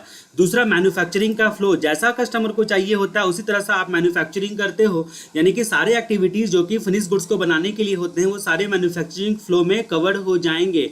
उसके बाद बात करते हैं कि आप जो कस्टमर तक पहुंचाओगे तो अभी तो नहीं पहुंचाओगे, आपको मार्केटिंग वगैरह करना पड़ेगा। तो प्रोडक्ट कमर्शियलाइजेशन भी आपका सप्लाई चेन मैनेजमेंट में भी आ जाएगा। और कस्टमर जो है ना उसका मार्केटिंग कर लिया, उसके बाद जो है ना मार्केटिंग करने से ही तो होगा नहीं, मार्केटिंग करने के बाद जो कस्टमर जो आपको ऑर्डर वगैरह देगा तो इसका मतलब उस ऑर्डर को भी आपको पूरा करना पड़ेगा। तो कस्टमर ने ऑर्डर दिया तो उसको डिलीवर भी करना पड़ेगा, तो ये भी आपके सप्लाई चेन मैनेजमेंट में ही आ गया, इसको डिलीवर भी करना पड़ेगा। यानी कि कस्टमर ऑर्डर कैसे करके आएंगे, कैसे उसका लॉजिस्टिक होगा, सारी बातें जो है ना सप्लाई चेन मैनेजमेंट में आपकी आ गई। उसके बाद जहाँ तक बात करते हैं कि आपका यहाँ पर बात करते हैं कि टाइमली रिप्लेसमेंट वगैरह सब करोगे ना तो आफ्टर सेल डिलीवरी भी हो जाएगा, यानी कि आफ्टर सेल भी आ जाएगा कि भाई कुछ गड़बड़ वड़बड़ हो गया, कस्टमर सपोर्ट वगैरह जो है ना ये आपको जो है ना ये सब तो आपको देना पड़ेगा, तो आफ्टर सेल डिलीवरी भी इसी सप्लाई चेन मैनेजमेंट में आ गया। उसके बाद जहाँ तक बात करते हैं कि कस्टमर से इतनी सारी जो घटनाएं होगी उसके लिए मैनेज करने के लिए आपको क्या एक क्या बोलते हैं उसको कस्टमर रिलेशनशिप मैनेजमेंट चाहिए क्या, तो customer relationship management, good customership relationship management होना चाहिए। ठीक है, उसके बाद सप्लायर के साथ भी, जो कस्टमर के साथ रिलेशन के लिए आपने एक टीम बना ली है, लेकिन सप्लायर के साथ भी तो रिलेशन बनाना है कि उसने तुमको टाइम पे दिया कि नहीं दिया, उसके लिए बनाना है। और कस्टमर केयर की तरह यानी कि कस्टमर सर्विस वगैरह सब मैनेजमेंट की तरह बनाना है। ठीक है, अब जहां तक बात करते हैं, ये तो हम लोगों ने जान लिया कि आपका सप्लाई चेन क्या होता है। अब सप्लाई चेन जो होता है उसमें दो टाइप्स होते हैं। ठीक है, दो टाइप्स होते हैं। टाइप्स के बारे में जरा हम लोग बात करते हैं कि सप्लाई चेन के क्या क्या टाइप्स होते हैं। तो सबसे पहला होता है पुश मॉडल। आपका पुश मॉडल, पुश करो और खुश रहो। ठीक है, जो आपका ऐड आता है ना वो उससे आपको याद रखना पड़ेगा पुश मॉडल। और दूसरा होता है पुल मॉडल, दूसरा होता है पुल मॉडल। अब ये कुछ नहीं होता है, बस ये अभी जो आपने सप्लाई चेन मैनेजमेंट का आपने सीन देखा ना, ये सप्लायर से चालू होकर आफ्टर सेल सर्विस तक गया, तो उसी में पुश मॉडल और पुल मॉडल की कहानी छुपी हुई है। पुश मॉडल की बात यहाँ पर करते हैं। ये एक पुश मॉडल करना जो है ओल्ड मॉडल है, ये इसको आप पुराना मॉडल कह सकते हो कि पहले ये फॉलो किया जाता था। इसमें क्या होता है, सबसे पहले क्या होता है कि आपका ध्यान होता है बिजनेस को ऑर्गेनाइज करते वक्त में, सेल को फोरकास्ट करते वक्त में आप जो है ना बैकवर्ड मेथड से नहीं जाते हो, पहले सेल्स के बारे में नहीं देखते हो, पहले क्या करते हो ना सप्लायर के बारे में देखते हो, इधर से देखना चालू करते हो। तो सबसे पहले सप्लायर जो है ना रॉ मेटेरियल को सप्लाई करेगा। ठीक है, आपकी जो पुरानी कहानी है उसके हिसाब से। उसके बाद यहाँ पर क्या करेगा, उसके बाद जो है ना अकॉर्डिंगली फिनिश गुड्स का प्रोडक्शन होगा, स्टेप नंबर 2। ठीक है, फिनिश गुड्स का मैन्युफैक्चर होगा। उसके बाद जो है ना वेयर हाउस और डिस्ट्रीब्यूटर की बात आएगी। ठीक है, उन लोगों से बातचीत होगा। उसके बाद रिटेलर तक पहुंचाया जाएगा और उसके बाद लास्ट में कस्टमर को पहुंचाया जाएगा। तो ये जो आप तरीके अपनाते थे ना पहले वाले, ठीक है, उसको बोला गया पुश मॉडल। यानी कि सप्लायर सबसे पहले रॉ मेटेरियल को सप्लाई करेगा, फिर तुम बनाओगे, फिर उसको डिस्ट्रीब्यूट करोगे, रिटेलर तक पहुंचेगा और लास्ट में कस्टमर तक पहुंचेगा। लेकिन अभी उल्टी कहानी है। पहले ही पुल मॉडल में क्या किया जाता है कि एकदम मॉडर्न तरीके से आप इस कहानी को उलट देते हो। यानी कि सबसे पहले देखते हो कि कस्टमर क्या चाहता है, यहां से चालू करते हो कि कस्टमर क्या चाहता है, कस्टमर की खुशी क्या है, कस्टमर कितना डिमांड करेगा, इसका अंदाजा लगाते हो। यानी कि सबसे पहले ही आपको नया वे से आपको क्या बोलते हैं प्रोडक्शन कितना करना है वो बैकवर्ड मेथड से समझना पड़ेगा। ठीक है, उस पहले से ही कस्टमर को जुगाड़ करना चालू करते हो, उसके बारे में साइकोलॉजी उसका पता करना चालू कर देते हो। ठीक है, यानी कि सर्वे वगैरह करना चालू कर देते हो। यहाँ पर बोलता है कि इस मॉडल में फिनिश गुड जो होता है वो प्रोड्यूस किया जाता है एक्चुअल डिमांड बाय कस्टमर से। कस्टमर ने जितना डिमांड किया उसके हिसाब से प्रोड्यूस करो, तेरे को कितना चाहिए पहले उसको जान लो।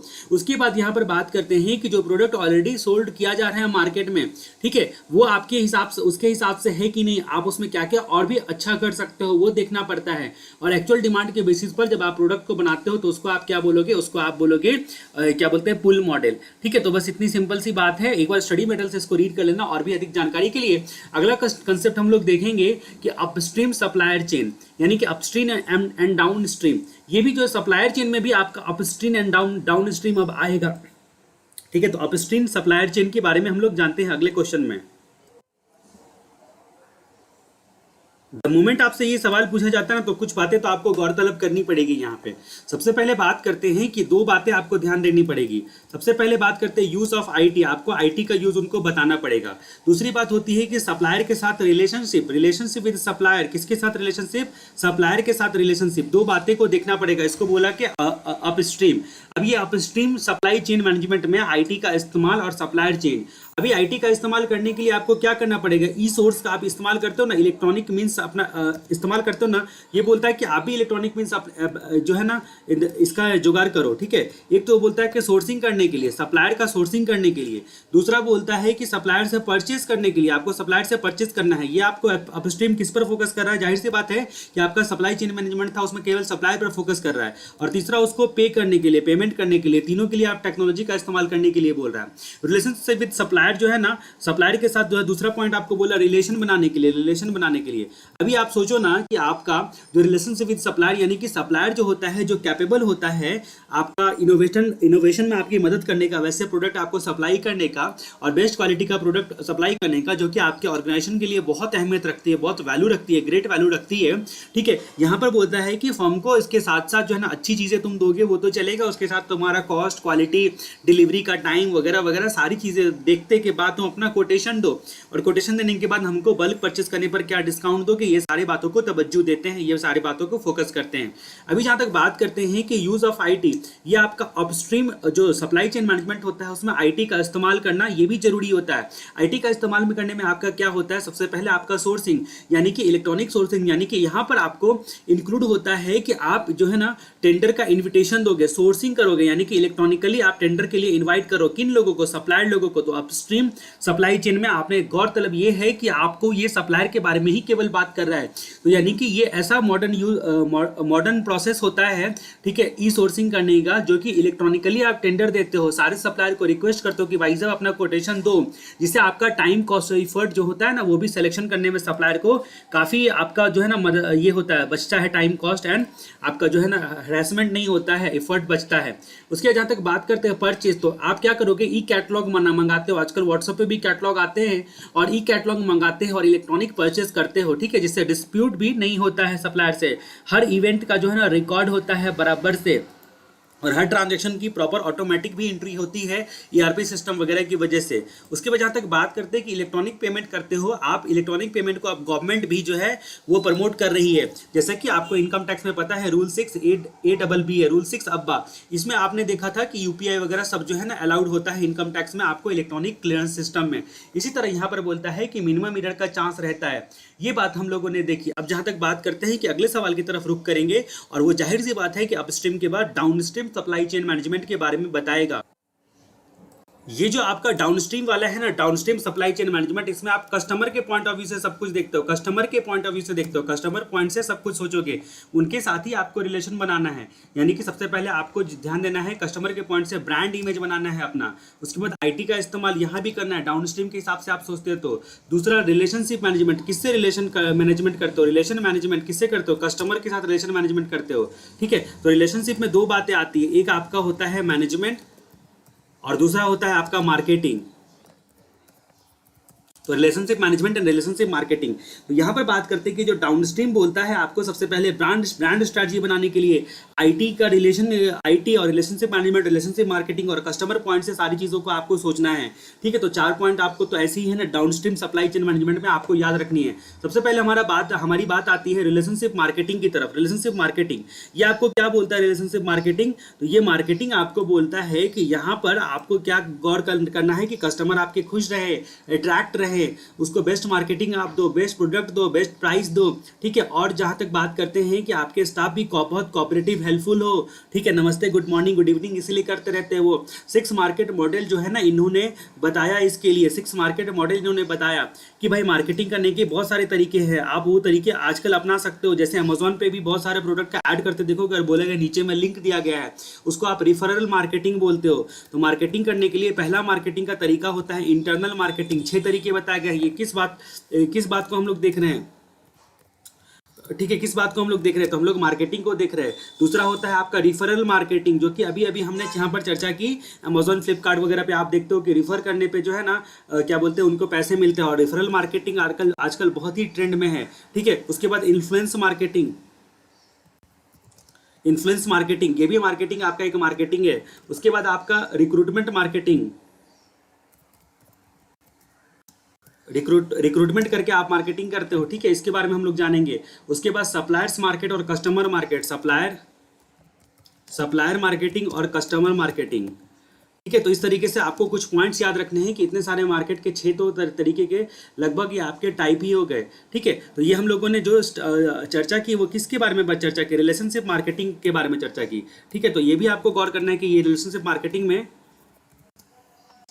में ये पॉइंट आ रहे हैं, ठीक है। तो अभी फिलहाल जो है ना मैं आपको एक बार ये समझाता हूँ कि इंटरनल मार्केट का मतलब होता है कि आपका इंटरनल स्टाफ इंक्लूड होता है। अगर आपका स्टाफ खुश होता है तो वो कस्टमर ओरिएंटेड जो है ना कॉर्पोरेट कल्चर बनाएगा, मतलब आपको स्टाफ ही कहीं ना कहीं डायरेक्टली इनडायरेक्टली मददगार साबित होगा कस्टमर लाने में, वो खुश रहता है। तो अगर स्टाफ हैप्पी है तो वो आपको कस्टमर को हैप्पी रखेगा डायरेक्टली या इनडायरेक्टली, और बेस्ट क्वालिटी का प्रोडक्शन वगैरह करके, आफ्टर सेल सर्विस वगैरह सब देके अच्छे से बात करके वगैरह वगैरह। उसके बाद जो सेकंड वाला कहानी आता है वो आपका रिफरल मार्केटिंग का आता है। यहाँ पर बात करते हैं कि इसमें ऐसे मार्केट होते हैं जहाँ पर एग्जिस्टिंग कस्टमर जो होता है वो आपके प्रोडक्ट को रिकमेंड करते हैं दूसरे कस्टमर को, रिफरल मार्केटिंग रेफर करते हैं, यानी कि जिसको माउथ पब्लिसिटी आप बोलते हो। यानी कि फर्म जो होता है इसके लिए एक मार्केट डिसाइड करता है। ठीक है, आजकल रेफरल मार्केटिंग बहुत ही ट्रेंड में है और लोग लाखों रुपए घर पे बैठ के कमा रहे हैं।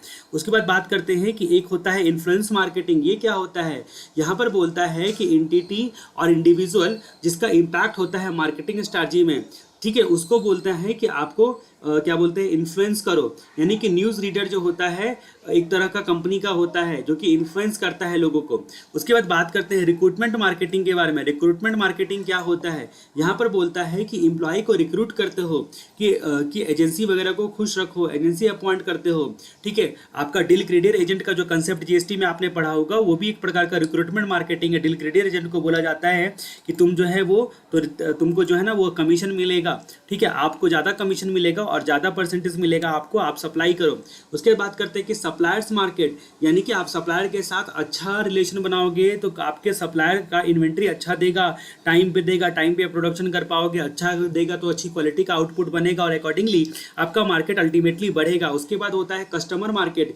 यहाँ पर बोलता है कि कस्टमर मार्केट जो होता है इसमें सारे एग्जिस्टिंग एंड फ्यूचर कस्टमर्स आते हैं।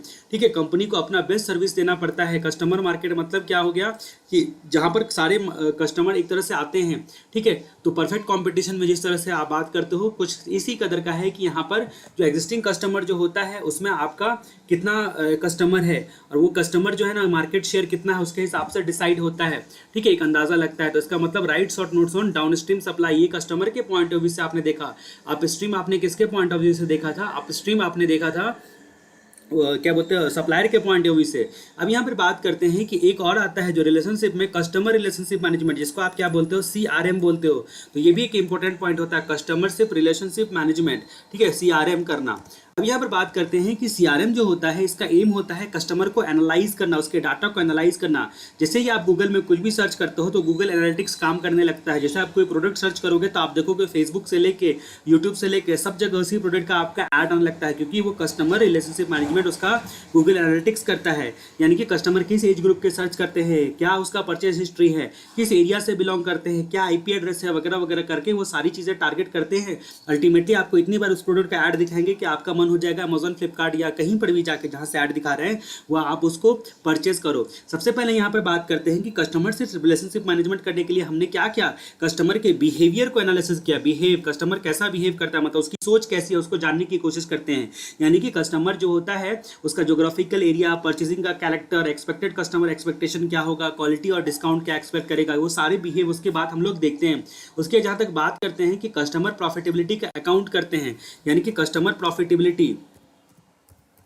तो कस्टमर प्रॉफिटेबिलिटी क्या होती है? यहाँ पर कस्टमर अगर मान लीजिए कि अगर फर्म से कोई प्रोडक्ट खरीदता है तो इसका मतलब ये नहीं होता है कि कस्टमर वो प्रॉफिटेबल ही हो जाएगा।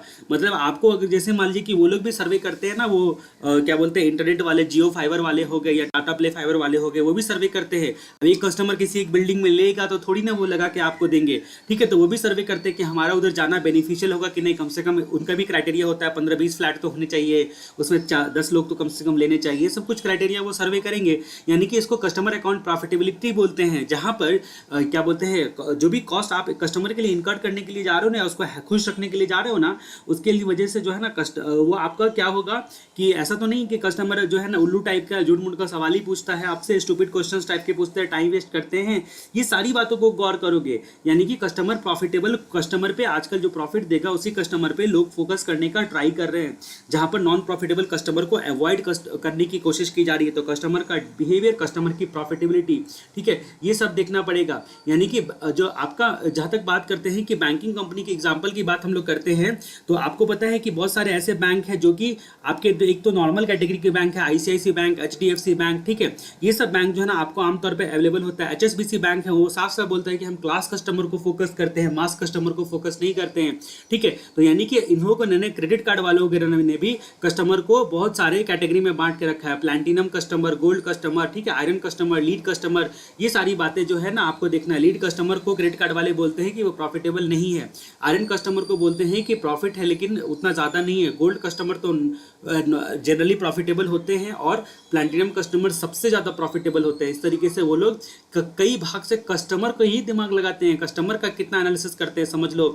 इसी को बोलते हैं कस्टमर रिलेशनशिप मैनेजमेंट करना, ठीक है, CRM करना, ठीक है। इसके लिए बड़े बड़े MBA के कोर्स किए जाते हैं और इस तरह से कस्टमर के माइंडसेट को पढ़ने की कोशिश की जाती है। यहाँ पर बोलता है कि बैंक जो होता है वो आपको 2 कैटेगरी के कस्टमर जो है क्या बोलते हैं उनको कम से कम डिवाइड करते हैं। तो बैंक के बारे में तो बहुत सारी बातें हो गई, यानी कि आप सबसे पहले क्या करोगे, कस्टमर बेस को एनालिसिस करोगे और उसको अलग अलग सेगमेंट में बांटोगे। तो उसका बिहेवियर करने जो को जानने के लिए भी आप क्या करोगे, कस्टमर के बिहेवियर को सेगमेंट में बांटोगे, एनालिसिस करोगे, सेगमेंट में बांटोगे, ठीक है। उसके बाद जो है ना बिहेव को भी एनालिसिस करने के लिए आप जो एनुअल कॉस्ट जो उनको सर्व करने का कॉस्ट होता है वो कॉस्ट देखोगे, कॉस्ट प्रॉफिट एनालिसिस जिसको करना बोलते हैं। उसके बाद जो है ना उसको उसका क्वालिटी रिटेन करने के लिए आपको क्या खर्चे पड़ेंगे वो सभी देखोगे और नॉन प्रॉफिटेबल सेगमेंट क्या होता है उसको भी देखोगे। तो अल्टीमेटली जो है ना वो सारी बातें जो है ना आपको ध्यान देनी पड़ेगी, ठीक है। उसके बाद यहाँ पर बात करते हैं कि एक और चीज़ निकालना पड़ेगा आपको इसके अलावा, वो बोला गया है customer life time value. Life time में कितना कस्टमर आपको रिटर्न देगा, तो लाइफ टाइम वैल्यू। तो कस्टमर के बारे में ही इतनी सारी बातें आ गई कि देखो आपको बहुत सारी बातें लिखी हुई है आपके स्टडी मेटल में। तो कस्टमर लाइफ टाइम वैल्यू यहाँ पर बोलता है कि इस अप्रोच को यूज करके फर्म जो होता है वो प्रॉफिटेबल और नॉन लेस प्रॉफिटेबल कस्टमर में डिवाइड करता है 2 कैटेगरी में। और यहाँ पर बात करते हैं कि जो नॉन प्रॉफिटेबल कस्टमर होता है उसको स्टॉप कर देता है, ज़्यादा प्रॉफिटेबल और कम प्रॉफिटेबल बस यही देखा जाता है। जैसे कि एक सॉफ्टवेयर कंपनी है, ठीक है, जो कि एनुअल सब्सक्रिप्शन कस्टमर को देती है, वो क्या करती है सॉफ्टवेयर कंपनी, ठीक है। यहाँ पर बोलता है कि कस्टमर को कॉल करती है और उसके बाद बात करते हैं उसके एम्प्लॉई उनसे प्रॉब्लम पूछते हैं और उसके बाद उसका सॉल्व करते हैं। उसमें उनको लेबर कॉस्ट जाता है, उसका मतलब वो जो प्रॉब्लम सॉल्व करने के लिए वो जो एम्प्लॉई को स्टाफ को सैलरी देते होंगे। यहाँ पर बोलता है कि आप ये ऐसे कस्टमर जो है ना, कस्टमर के पीछे उनका दिमाग खपाना पड़ता है, पैसे खर्च करने पड़ते हैं, तो वो क्या करेंगे, ज़्यादा प्रॉफिटेबल पे ही फोकस करेंगे, लेस प्रॉफिटेबल के लिए वो इग्नोर करेंगे। इसके बाद यहाँ पर बात करते हैं कस्टमर लाइफ टाइम वैल्यू जो है ना वो आपको कैलकुलेट करना पड़ता है। वो कैलकुलेट करने के लिए आप प्रेजेंट वैल्यू फैक्टर जो है ना वो निकालते हो प्रॉफिट का, कि पूरे लाइफ टाइम में एनपीवी जैसा आप निकाल देते हैं फॉर्मूला, पूरे लाइफ टाइम में कितना प्रॉफिट देगा और उनको इतना प्रॉफिट कमाने के लिए क्या कॉस्ट लगेगा, ठीक है। ये सारी चीज़ें आपको जाननी पड़ती है। तो सबसे पहले आपको एक एग्जैक्ट कैलकुलेशन तो पता नहीं चलता है, एक्सपेक्टेड जो कोई कस्टमर कितना प्रॉफिट देगा वो आपको अंदाजा लगाना पड़ता है। जैसे कि कई सारे सॉफ्टवेयर होते हैं जो एनुअल सब्सक्रिप्शन होते हैं, तो उनको पता है कि एक बार एनुअल सब्सक्रिप्शन लिया, अभी ITR GST के लिए सॉफ्टवेयर लेते हो तो बार बार उसको रिन्यू करवाते हो क्योंकि आपको उस पर काम करने के यूज टू हो जाते हैं, वो आपको सपोर्ट देते हैं। तो यानी कि वो सारी चीज़ें वहाँ पर देखी जाती है। उसके बाद जहाँ तक बात करते हैं कि कस्टमर जो है ना उसका सिलेक्शन, एक्विजिशन, रिटेंशन, ठीक है, वो टारगेट कस्टमर कौन होने चाहिए, ये सारी चीज़ें यहाँ पर देखी जाती है। तो कुल मिला के डाउनस्ट्रीम में आपने बहुत सारी बातें यहाँ पर चर्चा की, जो कि हम लोगों की जो डिफरेंस की हम लोगों ने जो चर्चा की थी यहाँ से, वो कहाँ से मुख्य तौर पे किया था हमने, कस्टमर रिलेशनशिप मैनेजमेंट के बारे में। अब ये IT वाला तो बड़ा आसान है कि आप ऑर्गेनाइजेशन जो होता है उसमें जो है ना आप कोशिश करते हो कि IT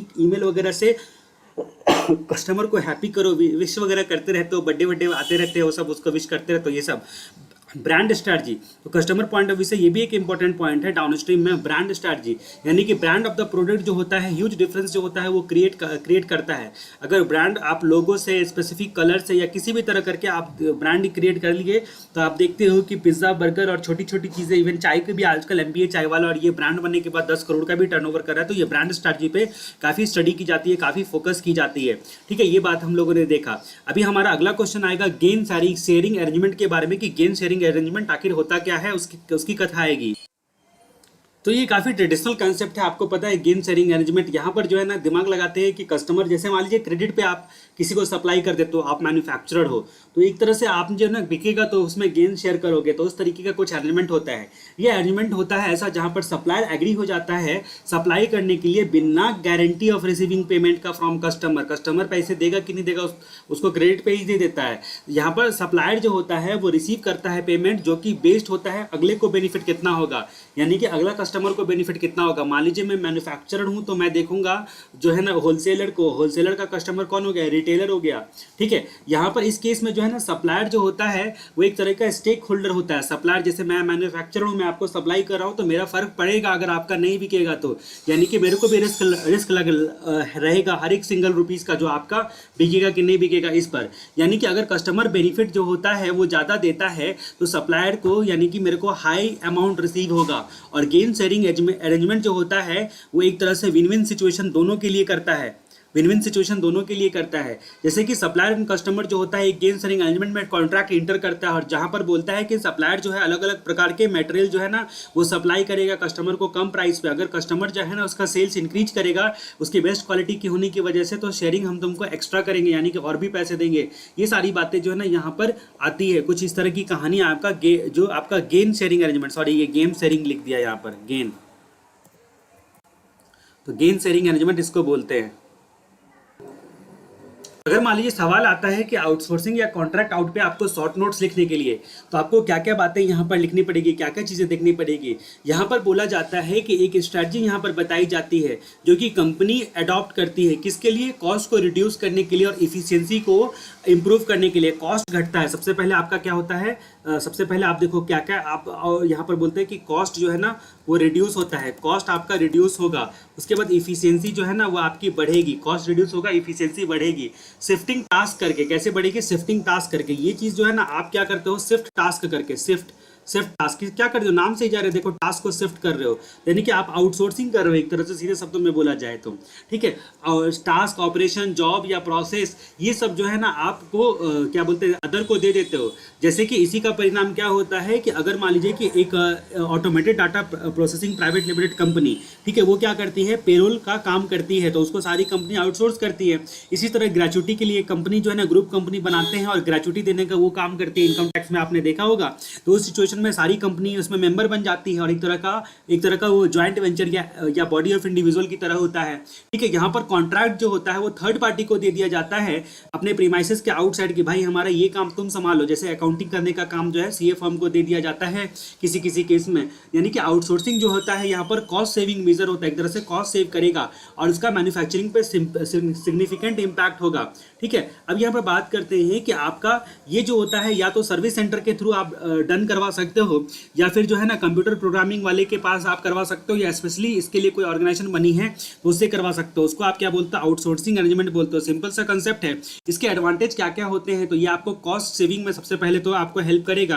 पहली बात तो आपको कॉस्ट सेविंग में हेल्प करेगा, दूसरा ओवरहेड कॉस्ट को रिड्यूस करेगा जिससे जो है ना आउटसोर्स आप ज़्यादा कर पाओगे। ऑर्गेनाइजेशन जो होता है उसमें आपको इंफ्रास्ट्रक्चर पे हेवी इन्वेस्टमेंट नहीं करना पड़ेगा, इंफ्रास्ट्रक्चर भी बनाना पड़ेगा ना। मान लीजिए कि आप अकाउंटिंग डिपार्टमेंट बनाते हो तो फिर आउटसोर्स नहीं करते हो अकाउंटिंग का काम को, इसके लिए इंफ्रास्ट्रक्चर रखना पड़ेगा, एम्प्लॉई बनानी पड़ेगी, एम्प्लॉई रखना पड़ेगा, ठीक है। उसके बाद जो है ना उसमें मैन पावर वगैरह सब में भी आपको कॉस्ट सेविंग करवाना है। डिसएडवांटेज क्या होता है, डिसएडवांटेज क्या होता है कि आप उसके दूसरे के भरोसे बैठे रहोगे, यानी कि एंटिटी जो होता है उसका कंट्रोल जो होता है ना उस पर नहीं रहेगा, ठीक है। जैसे कि आपको कोई अकाउंटिंग का काम आउटसोर्स कर देता है तो आप अपने हिसाब से उसको करोगे, अगले का कंट्रोल नहीं होगा। लेकिन एम्प्लॉय बना के रखता है तो आप फिर कंट्रोल कर सकता है, उसके टाइम के हिसाब से आप करके देते हो। यहाँ पर तो आपका क्या होता है कि उतना ज़्यादा कंट्रोल नहीं होता, आप झूठ भी बोल देते हो फ़ोन पे। यानी कि यहाँ पर बोलता है कि, और दूसरी बात है कि उनके डाटा आपको पता रहती है, सेंसिटिव डाटा जो है ना उसको लूज करने का डर रहता है और मे भी उसका कॉन्फिडेंशियलिटी लूज कर जाए, ठीक है। उसके बाद जहाँ तक बात करते हैं कि अगर इन एक्सपीरियंस को आपने अगर आउटसोर्स कर दिया तो क्वालिटी हो सकता है जो है ना क्वालिटी में कॉम्प्रोमाइज़ करना पड़ जाए, अगला आपको परेशान कर सकता है, ठीक है। तो इसी के साथ ये चैप्टर नंबर 2 का आपका जो क्वेश्चन आंसर वाला जो क्वेश्चन आंसर के फॉर्म में जो मैंने बताने की पूरी कोशिश की है वो कंप्लीट होता है। उम्मीद करता हूँ कि आपको पसंद आया होगा। और यहाँ पर बहुत सारी बातें जो है ना मैंने बहुत आसान शब्दों में बोलने की कोशिश की है। आप हमारे जीएसटी के और जो डायरेक्ट टैक्स के जो है ना वीडियोस को आप जरूर से देखिए और आप हमारे चैनल को सब्सक्राइब कर लीजिए, ठीक है। और आप कमेंट करके जरूर बताइए कि आपको कैसा लगा ये वीडियो। दूसरी बात कि हमारा जो शॉर्ट्स आता है वो आपके बिल्कुल मेमोरी टेक्निक्स वगैरह से होते हैं जीएसटी इनकम टैक्स को याद करवाने के लिए, उस शॉर्ट से बराबर टच में रहिए। उसके बाद हमारा व्हाट्सअप नंबर जो है ना आपको डिस्प्ले करते दिख रहा होगा, व्हाट्सअप नंबर पे बराबर से जो है ना कॉन्टैक्ट में रहिए, ग्रुप हमारा ज्वाइन कीजिए और मैसेज करते रहिए, ठीक है। मैं उम्मीद करता हूँ कि ये वीडियो आपको पसंद आया होगा। अगले वीडियो तक के लिए जय राम जी की।